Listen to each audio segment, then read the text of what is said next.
thank you very much for coming on this Sunday evening. And I know you all have put aside all your busy schedule, but we are here to fight for the future of Singapore. Okay, so those who don't know me, my name is Vic. I'm a preschool teacher for 15 years. I took part in the elections in 2011 for Ang Mo Kio GRC, and also the recent one that just passed at Pasir Ris Punggol. So, I mean, I'm just like any other Singaporean who wants to give a fighting chance, don't want to go without a fight. So let me start without further ado. We are talking about rising cost of living in Singapore. So some pointers for HDB cost of living, because I just got my BTO at Bukit Panjang. So I think this is close to my heart, and I think it's close to many young families' hearts as well. So for basic cost of living expenses include housing, food, transportation, childcare, healthcare and other necessities. So I'm going to cover on these areas. Okay, now housing costs in a new area, like for example my area is Senja. My particular block is not very, is a quieter neighborhood compared to other parts of Bukit Panjang. So let me go into it, then you can explain, you can understand better. When analyzing cost of living expense, one big consideration is housing. Agree or not? Okay, so housing, rent or mortgage payments, utilities, costs, property tax and household maintenance are all common housing costs. All this is included in housing. So it's not everybody knows. And for a basic HDB, there is 20 to 30 years loan. And CPF also is all used up. I used up all. Inside my CPF, 100K, all gone for the housing. And how many years I've been working? Many years because 15 years in preschool must be like, accumulate until 100K, then all gone for housing, but better to use for housing. That one is another topic for another day. So if you don't use anyway, don't know whether you can get back your CPF or not. So hence there's no more retirement funds because for housing all the CPF used out already, right? Okay, now for family expense, because I'm touch and go, I got a few points to cover, so I want to concise it within 10 minutes, So family expense like daycare or school tuition are also costs to consider, like for elderly uncles and aunties, your son and daughter, young family, just raising young kids, you can see them struggling, right? I mean, although you try not to see, but you can see your children struggling with your grandchildren because the cost of living is high. How I know? Because I got teachers working with me, also got young children. What is your main cause of concern? High cost of living. So this is, like cannot avoid. Everybody knows it's a young family got high cost of living. So family expense like daycare or school tuition are costs to consider. If you don't have family or friends to look after your little ones while you are at work, then you also still need to pay for nanny, or daycare can be very costly. So for childcare costs, because I'm a preschool teacher, so I can talk more about this because I see it every day. So childcare costs vary depending on children's ages and needs. Small babies require more hands-on attention. This is like infant care, because the mother have to go back to work, right? No choice. So the government is behind time in preschool, kindergarten and childcare.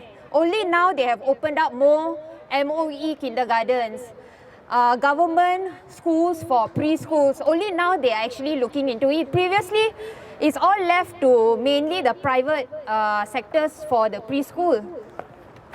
So the other childcares are all private childcare. So when you have private childcare, you have to pay private school fees, right? Then we are talking about $800 per month to 2K per month, $2,000 per month. Can go up to those premium childcare. You want the best for your grandchild, right? The schools can just put the price 5K per month. Also, you just need to pay. And then because it's not regulated by the government, so young parents have to pay the school fees.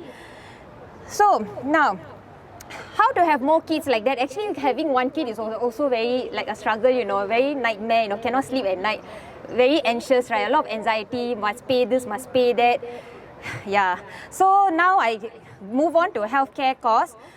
Family size is a factor. So for healthcare, government does not spend on public healthcare, public housing and pension. From a net cash flow perspective, government receive from these three areas. These three areas meaning public healthcare, public housing and pensions, rather than net spend on these three. Do you all agree? Okay, never mind, later you all can tell me in private because now got camera, you all might be scared. Okay, now I move on to transport. Okay, now let's talk about transport. So this I'm referring to where you live and how you get to work. This sadly is a zero-sum game. Either way, you also lose. You know why? If you are buying a house, either way, also the expenditure is high. So let me explain. If you're buying a house in a matured estate or CBD area, the cost is high. But since you might be working at maybe Raffles or Orchard, for example, at CBD area, then transport cost is low. But houses at these areas are not cheap, right? Houses at these areas are so high. And they're targeting at general population, and it's high for a normal, on average. Then take the other example, if you buy a cheaper house that is away from CBD, away from a matured estate, then you still need to pay on transport, right? So you stay far, but you pay on transport, or you stay where you work, but the price of the house is so high, you get what I mean?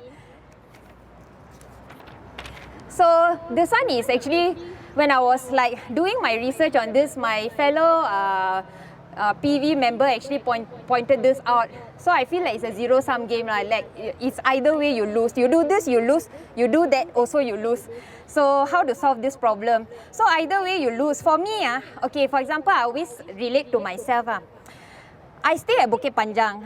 Then my work is at St. George, Boon Keng. Then within 3 days, my $10 EasyLink card got no more money inside. Have to top up every time. Within 1 week, top up 2 times.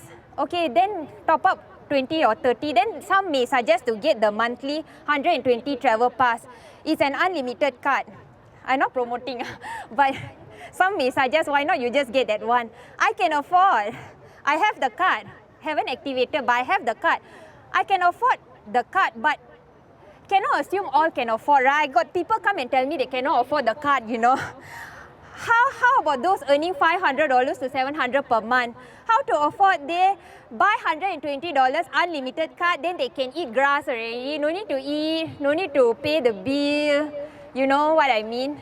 Yeah, so this is what we mean by the rising cost of living.